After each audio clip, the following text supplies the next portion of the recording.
Alors, Monsieur Cohen. Merci Monsieur le Président, merci pour cette présentation. Alors évidemment, on salue la prise de conscience et la volonté que ce rapport témoigne de décréter la mobilisation générale sur cet enjeu. La crise a été évidemment un élément déclencheur, mais il y avait un certain nombre de choses, et vous l'avez bien rappelé, qui étaient déjà mises en place par la collectivité. On salue également la définition d'un certain nombre d'objectifs plutôt ambitieux, même s'ils sont loin aujourd'hui d'être tous chiffrés, mais ce sera l'objet du travail en commission. Certaines mesures étaient particulièrement attendues, notamment sur le volet énergétique. Et nous saluons aussi la création d'une conférence des partis que nous avions personnellement tous les quatre portée dans notre programme électoral. Donc nous sommes très heureux que nous puissions, que la collectivité puisse mettre en place cette conférence des partis.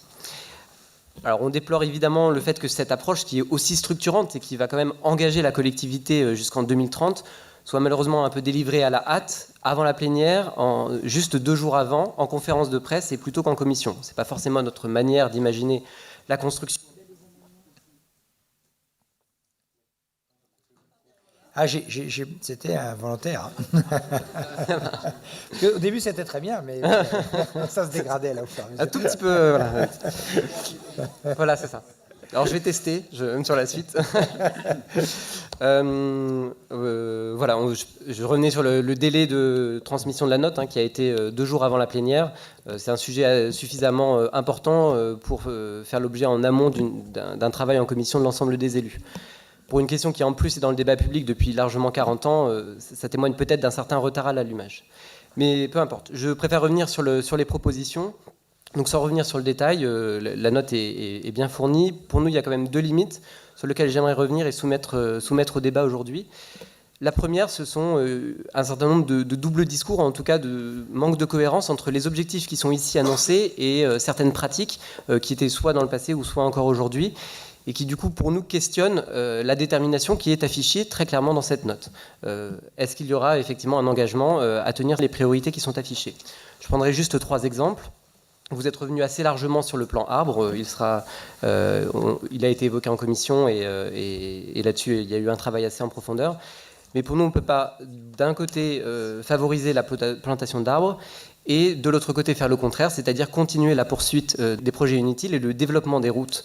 On se souvient du traumatisme, en tout cas à Strasbourg, de la destruction de la forêt pour permettre le passage du GCO. Donc si vous souhaitez avoir une politique ambitieuse du point de vue des arbres, je vous invite aussi à l'intégrer à l'ensemble des autres politiques publiques.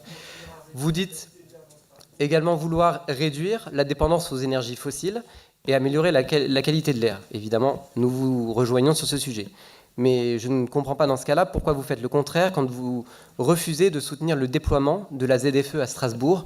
Ça avait été évoqué en plénière l'année dernière. Strasbourg a débloqué plusieurs dizaines de millions d'euros pour accompagner l'ensemble des habitants de l'Eurométropole.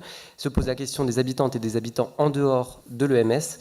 Et je pense que là, la CEA aurait un rôle à jouer afin de réduire cette dépendance aux énergies fossiles. Enfin, je reviens sur l'engagement d'accompagner les plus fragiles. On en a déjà un petit peu parlé ce matin. La tarification solidaire dans les cantines nous paraît être un enjeu essentiel. Il ne faut pas opposer la qualité des repas au prix, puisque nous avons les capacités financières d'assumer l'accès à toutes et tous des cantines. Des départements voisins mettent en place un certain nombre une tarification solidaire avec des repas qui sont proposés jusqu'à 1 euro. Et sur la question du point d'indice, je rappelle quand même que dans les orientations budgétaires de cette année, vous aviez présenté l'augmentation du point d'indice comme une mesure électoraliste. Donc, en termes de discours à géométrie variable, je vous invite à un peu plus de cohérence. Ensuite, le deuxième point, pour moi, et là c'est un vrai désaccord, c'est la volonté vraiment de présenter ça surtout selon une approche individualiste. Vous aimez, Monsieur le Président, inciter le colibri, vous dites aimer croire à la force des colibris, mais je rappelle à toute fin utile que le colibri à la fin meurt, soit principalement d'épuisement. Donc si chacun peut bien sûr agir et le doit, il y a aujourd'hui un consensus scientifique pour dire que sans approche structurante, sans changement de paradigme, nous ne serons pas en capacité de mobiliser les moyens nécessaires face aux bouleversements en cours.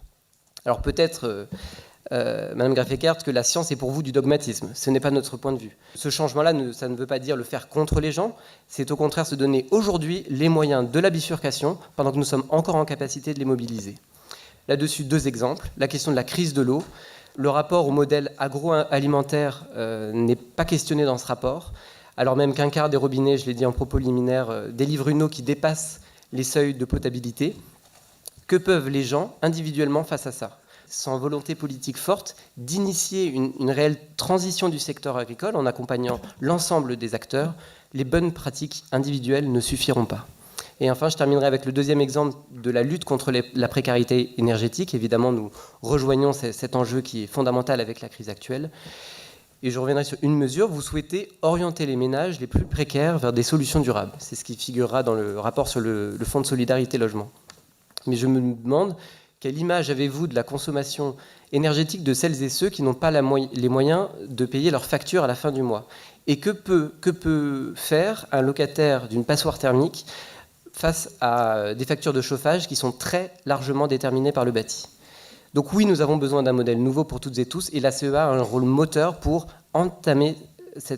initier cette transformation générale. Donc nous appelons à un peu plus de cohérence et surtout à s'attaquer à ces enjeux structurants sur lesquels la CEA est attendue. Je vous remercie.